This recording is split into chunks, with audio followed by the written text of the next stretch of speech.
जय हिंद, जय भारत, जय श्री राम। ये विषय होगा दान के ऊपर। लोग परमार्थ कार्य में आनाकानी करते हैं, देते नहीं हैं। सोचते हैं कि हम खर्चा हो जाएगा, हम बचा करके रखें। देखो, कोई चाहे कि हम बचा करके रखें, हम दान न करें, तो देखो बचेगा नहीं। खर्च तो करना ही पड़ेगा।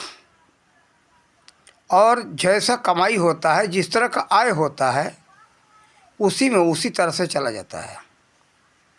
देखो, पाप कर्म से मने अत्याचार करके, बेईमानी शैतानी करके या 2 नंबर का धंधा करके जो धन आता है वह वैसे में ही चला जाता है। देखो, अधर्म का कमाई अधर्म में जाता है, धर्म का कमाई धर्म में जाता है दोनों। जैसे लोग देखो आजकल मांस और मदिरा में खर्चा कर रहे हैं। पहले भी इतिहास से पता चल रहा है, पहले भी ऐसा था, लेकिन खर्चा वो लोग भी किए। और बहुत से लोग थे, कहीं अस्पताल बनवा दीजिए, हॉस्पिटल जिसको कहते, कहीं कुआं खोदवा दिए, कहीं तालाब खोदवा दिए जानवरों के लिए, मनुष्य के लिए पानी पीने के लिए, कुआं खोदवा दिए मनुष्य के पानी पीने के लिए, जानवर के लिए। और पशु पंछियों के दाना डालना, जो गरीब है, असहाय है, अनाथ है, उसका मदद करना, इसमें बहुत लोगों ने खर्चा किया। आज भी करने वाले कर रहे हैं। लेकिन उनकी कमाई कैसी है? धर्म की कमाई है, शांति से कमाया हुआ संपत्ति है। और परमार्थ कार्य में वो लोग लगाते हैं। देखो, अधर्म का कमाई अधर्म में जाता है। देखो, कोई चाहे कि संचित करके रख ले, संचित करके कोई रखता नहीं है। खर्च तो करता है, दोनों खर्च करते हैं। एक जगह से, एक कुछ जगह से। जगह से कोई खर्चा करता है, वो पुण्य का भागी बनता है। जिसका भागी बनता है, दुनिया उसका गुणगान करता है। मान लो कहीं किसी ने विद्यालय बनवा दिया, विश्वविद्यालय बनवा दिया, तालाब खोदवा दिया, कुआं खोदवा दिया, कोई मंदिर बना दिया, कोई धर्मशाला बनवा दिया, और जैसे इस तरह के जो काम करवा दिया और जो कर दिया। जैसे एक उदाहरण में, जैसे देखो, एक आज बहुत बड़ा, भारत में बहुत बड़े बड़े दानी पड़े, लेकिन मुझे एक याद आया, फिल्मी दुनिया के कलाकार थे, गुलशन कुमार। आज भी उनका अन्न क्षेत्रीय भंडारा चल रहा है कटरा, वैष्णो माता देवी के बिल्कुल नीचे 17 किलोमीटर पहले। कटरा में जो भी यात्री जाए, भोजन करे, भोजन आने पर जाने पर दोनों समय, चाहे जब मर्जी भोजन करे, भोजन करने के लिए कोई मना नहीं है। तो देखो, फिल्मी दुनिया वाले बहुत पैसा कमाए, लेकिन बहुत जो है दारू में, मांस में बर्बाद करते हैं, मांस मदिरा में सब बर्बाद करते हैं। लेकिन वो व्यक्ति ऐसा नहीं किया, धर्म काम किया। आज भी नाम चल रहा है। आज चले जाओ जलंधर, पंजाब के अंदर देवी तालाब है, देवी तालाब में उसकी मूर्ति लगी हुई है। ऐसा पता चलता है। हमने तो अमरनाथ में देखा नहीं, अमरनाथ गए नहीं। अमरनाथ में भी पता चलता है कि वहाँ उसका भंडारा, गुलशन कुमार जी का भंडारा चल रहा है। और उन्हीं का देन है कि आज वैष्णो देवी में, कटरा में उनका भंडारान क्षेत्र चलता रहता है। तो देखो, ऐसे जगहों पर आज नाम चल रहा है।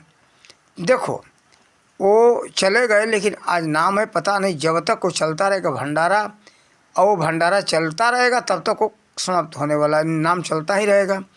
इतना पता लगता है कि उसमें इतना पैसा जमा किया हो कि उसके ब्याज से उसमें का सारा खर्चा चलता है। जितने लोग कार्यकर्ता हैं, कार्यकर्ता का तनख्वाह भी दिया जाता है, और उसी से अन्न क्षेत्रीय भंडारा प्रतिदिन का चलता रहता है। तो देखो, वो समाप्त होने वाला नहीं। इतना पूंजी उस व्यक्ति ने इकट्ठा करके लगा दिया है कि समाप्त होने वाला नहीं है। देखो, ऐसे ऐसे जो है खर्चा तो सभी लोग कर दिए, लेकिन वो खर्चा किया कि आज नाम चल रहा है, और मर गया, 26-27 साल हो गया, नाम चल रहा, चलता ही रहेगा। तो देखो, सभी लोगों का खर्चा होगा। एक उदाहरण हमने दिया, इस तरह से अनेकों है।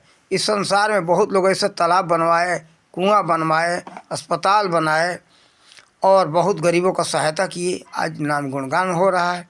देखो, खर्चा तो सबका होता है, लेकिन एक सुख देने वाला होता है, गुणगान कराने वाला होता है। एक नाम लेकर के वो दान तो वो खर्चा हो जाता है, लेकिन नाम के साथ वो डूब जाता है। जैसे शरीर समाप्त हुआ, समाप्त कोई पता नहीं चलता उसको कि वो व्यक्ति कहाँ है, कीड़ों मकोड़ों की तरफ चला जाता है संसार से। इसलिए देखो, दान करो, खर्च करो, लेकिन अच्छे कार्य में करो। उससे क्या होता है बताइए इस लाभ कि देखो, जैसे जहाँ लगे धन वहाँ जाए मन, जहाँ जाए धन वहाँ जाए मन। तो आप परमार्थ कार्य में करोगे तो आपका परमार्थ में, परोपकार में ही मन लगा रहेगा। तो आपके आगे आने वाली पीढ़ी भी वैसे ही होगी, सद्विचारी होगी, परोपकारी होगी। जैसे प्राचीन काल में देखो, इतिहास में चंद्रगुप्त मौर्य थे और वो परोपकारी थे। उन्हीं का पोता भी हुआ और सम्राट अशोक, तो वो भी परोपकारी था। ऐसा इतिहास से साबित हो रहा है। और जो है कि ये राज फैलाने के लिए, तो राज के विस्तार के लिए अब सब राजा अपना अपना कार्य करते ही रहते। उसी रास्ते पर अशोक भी चले लेकिन वो न्यायकारी राजा थे। ऐसे नाम तो आता है अकबर का, लेकिन अकबर के विषय में अफवाह है। अकबर यही न्यायकारी था कि हिंदुस्तान के राजाओं को बहुत अत्याचार किया और ये दबाव दिया कि अपने लड़की से हमारा शादी करो, अपने बहन से शादी करो, तब तुम्हारा हम राजपट वापस कर देंगे और सब कुछ दे देंगे, लेकिन हमारे अधीन रहो, अपनी बेटी दो, बहन दो और हमको टैक्स भी दो। देखो, एक बात मुझे याद आ गई इसी पर, अभी हम पता लगा करके इस किसी वीडियो में बताएंगे। हम भारत में, हिंदुस्तान में हिंदू ऐसे थे, हिंदू बन के रहने पर उस समय कर था, टैक्स था। ज़बरदस्ती हिंदू रहोगे तो तुमको टैक्स देना पड़ेगा। इतना सताया मुसलमानों ने। और ये नालायक इतिहासकार ये मुगलों का, मुसलमानों का गुणगान करते हैं कि वो धर्म कर, सभी धर्मों का आदर करने वाले थे, सम्मान करने वाले थे। यही था आदर और सम्मान कि हिंदू अगर बन के रहोगे तो तुमको टैक्स देना पड़ेगा, यानी कर देना पड़ेगा। उसका नाम था जजिया कर। आप लोग इतिहास में उठा करके पढ़ भी सकते हो, या सुने हो, या नहीं जानते हो तो जान लो। जजिया कर दे करके हमारे पूर्वज यहाँ हिंदू बन करके रहे, उनके दबाव में नहीं आए, लड़ करके किसी तरह से रहे नहीं। अगर किसी तरह से वो लोग शासन कर पाए नहीं, ये लोग अपना धर्म परिवर्तन जो लोग किए, उनके ऊपर दबाव था कि तुम जजिया कर दो। और बहुत कड़ा कर था, बहुत अधिक लिया जाता था। ऐसे कर दे करके हमारे हिंदू समाज ने अपने हिंदू धर्म का रक्षा किया है। देखो कितना ही दुराचारी था उस समय, ये दुराचारियों का समय था। लेकिन ऐसा इतिहासकार लिखते हैं कि नहीं नहीं न, वो तो सब सम्मानित थे, सभी धर्मों का आदर करने वाले थे। लेकिन ये दलालों का काम है, ये विदेशियों के दलालों का काम है, और दुश्मनों का गुणगान करने वाले का काम है, देशद्रोहियों का काम है। ऐसा जो करते हैं मुगलों का गुणगान, ये गलत है। महाराणा प्रताप के साथ ही कितना अकबर लड़ा, आप सबको इतिहास देखना चाहिए। तो देखो, ये एक महाराणा प्रताप थे कि उन लोगों से हारे नहीं। तो देखो, उनकी घर के कितनी औरतें कुएं में एक गड्ढा खोद करके, और उस बड़े गड्ढे में लकड़ी का आग जला करके सभी उसमें के जितनी सेविकाएं थी, जितनी राजरानियाँ थी, पटरानियाँ थी, सभी उसमें अपना जल के मर गई थी। तो बताओ, और कितने तो उसमें ऐसे भी पता चलता है कि कितने ऐसे राजा हुए कि देख लिए कि हम हार जाएंगे तो ये मुगल हमारे ऊपर बहुत अत्याचार करेंगे, हमारे बच्चों को, हमारे संतानों को सताएंगे, तो अपने हाथों से सबको काट दिए। उसके बाद लड़ते लड़ते लड़के मर गए। तो देखो, यही है मुंह पर तमाचा हरामजादों के कि ये जो गुणगान करते हैं मुगलों का कि बहुत अच्छे थे, न्यायकारी थे, अकबर महान था, ये शासक बहुत महान था, सभी धर्मों का आदर करता था, यही है उसका आदर। तो देखो, ये जो है आप लोगों को बताए इसके विषय में। तो देखो, अब ये था दान के ऊपर। तो दान देना चाहिए, अच्छे जगह पर दान देना चाहिए ताकि सबका कल्याण हो। जहाँ जाए धन वहाँ जाए आपका मन। तो ऐसे जगह पर लगाओ ताकि उसी बहाने आपका मन उसमें लगा रहे। अब आपको एक उदाहरण दे दूँ कोई जाता है मांस खरीद के लाता है तो कोई बात चलता है तो कहता है कि आज इतने रुपये का मांस हमने खरीद करके लाया। कोई जाता है शराब का पेटी खरीद के लाता है या बोतल खरीद के लाता है, कहीं बात चलता है तो कहता है कि आज हमने इतने रुपये का शराब लाया। अगर यही अच्छे जगह पर दान में, कोई मंदिर में या कोई परमार्थ कार्य में दान कर दे, हॉस्पिटल में कोई गरीब के लिए दान कर दे, कहीं विद्यालय में दान कर दे, कहीं अनाथों को अनाथालय में सहायता दे दे, कपड़ा दे दे, अन्न दे दे, दवा दे दे, भोजन दे दे, कुछ भी सहायता जो भी बने, तो समय आएगा तो वो कहेगा कि हाँ आज हमने इतना दान फलाने परमार्थ कार्य में किया, धर्म काम में किया, ये परमात्मा के नाम ले करके सबका कल्याण होगा। तो उसमें उसी बहाने उसके मुँह से ये निकलेगा, उसके दिमाग में ये बात हर समय रमता रहेगा कि भाई हमने आज इतना दान इस जगह पर हमने किया।